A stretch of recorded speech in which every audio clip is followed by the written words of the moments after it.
वैष्णवी हगवणे हिचं बाळ आता कुटुंबियांकडे म्हणजे तिच्या आईच्या कुटुंबियांकडे सोपवण्यात आलेलं आहे। थेट जाऊया वैभवकडे। वैभव, काय अधिक सांगशील? तू आता कुठे आहेस? बाळ कसपटे कुटुंबियांकडे सोपवलं गेलंय। या वैष्णवीच्या आई आहेत कसपटे कुटुंबियांकडे बाळ जे ते सोपवण्यात आलं। रुपाली पाटील आणि वैशाली नागवडे याही इथं आलेल्या होत्या। तोपर्यंत काका जे आहेत ते तिचे बाळ घेऊन घरी पोहोचलेले होते। काल तुम्ही गेले तेव्हा तुम्हाला बाळ दिलं नाही, आज सकाळी कोथरूडला गेले तेव्हाही दिलं नाही। मग नेमकं बाळ कुणी आणून दिलं, कुणाकडे दिलं आणि तुमच्याकडे कसं आलं?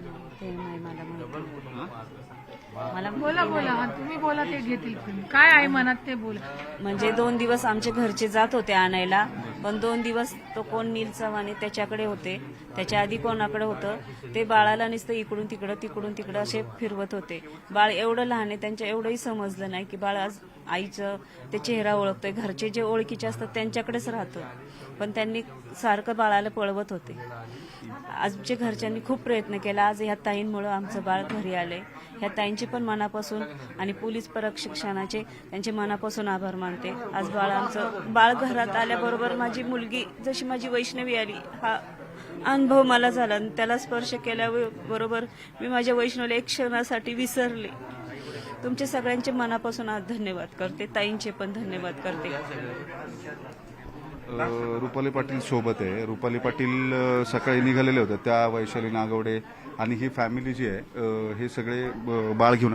तुम्ही घेऊन आलात का पिरंगुटून? अच्छा, तुम्ही आणलात बाळ?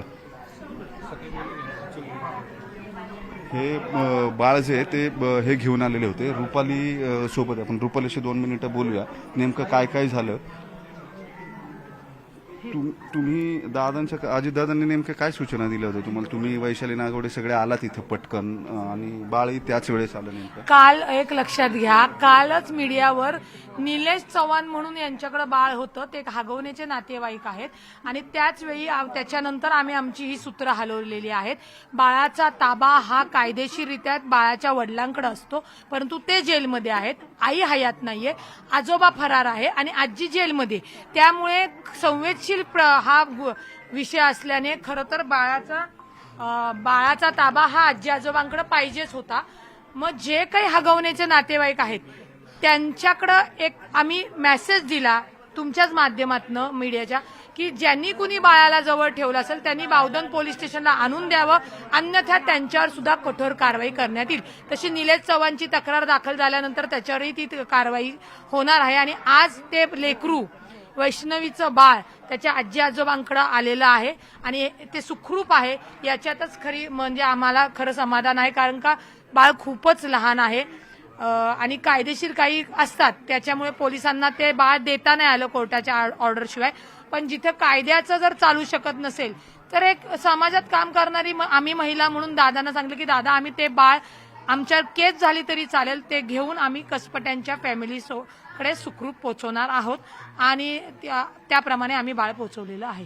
बरं, जो निलेश चव्हाण आहे त्याच्या विरोधात नेमकी काय तक्रार दाखल केली तुम्ही? आणि दुसरा मुद्दा, हे हगवणे तुमच्याच पक्षाचे कार्यकर्ते आहेत, आज सकाळी त्यांना निलंबित करण्यात आलं पक्षातनं। या अशा पद्धतीच्या कार्यक्रमामध्ये अजित पवार यांनीच हुंड्यातली फॉर्च्युनरची चावी देतानाचा त्यांचा फोटो आलाय।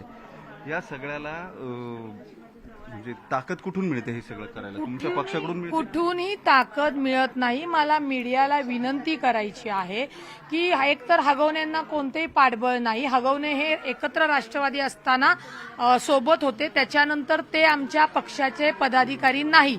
त्यांचा जो सुशील म्हणून मुलगा आहे हा युवकला होता, तीही बॉडी बरखास्त आहे, त्यामुळे ते पक्षाचे कार्यकर्ते आमचे आहेत म्हणून हकलपट्टी करण्यात आली। मी काल मीडियावर जबाबदारीने बोलले की मला माहित नाही हगवणे कोणत्या पदावर आहेत, आणि असतील तर त्यांची निश्चित हकलपट्टी होईल। लग्न समारंभ कार्यक्रमामध्ये नेत्यांना पाहुण्यांना मंडळींना बोलवतात, तसेच अजितदादा तिथं कार्यक्रमाला होते, ते कार्यक्रमाला गेले म्हणून हगवण्यांनी ही काही विकृती करणार होते हे अजितदादांना नाही, कुठल्याच नेत्यांना आणि मंत्री महोदयांना माहिती नसतं। परंतु हे जेव्हा घडतं त्यावेळी कोणतेही पाठबळ अजितदादा अशा बेगुन्हेगार लोकांना देत नाहीत।